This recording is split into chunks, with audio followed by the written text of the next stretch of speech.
Outside, a car pulled up. Jinho stepped out and hurried into the hospital. A sense of heaviness settled on her as she entered the corridor, her pace slowing. She passed by someone, just a blur in her peripheral vision, but gave it no thought as she reached her father's room. What she saw inside stopped her breath.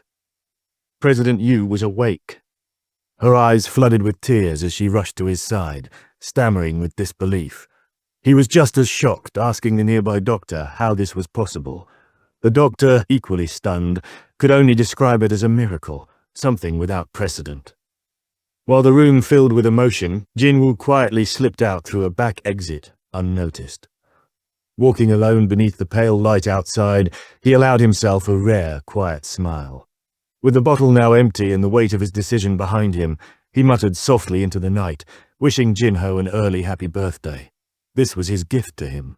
Meanwhile, across the ocean in Maryland, the US government held a grand celebration honoring the hunters who had successfully cleared the recently emerged S-rank gate within the state.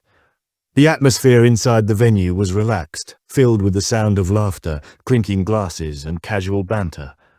Hunters mingled freely, some marveling at the sheer scale of the event, others simply enjoying the rare chance to unwind. Then, without warning, a towering figure in a bright Hawaiian shirt stepped in from behind.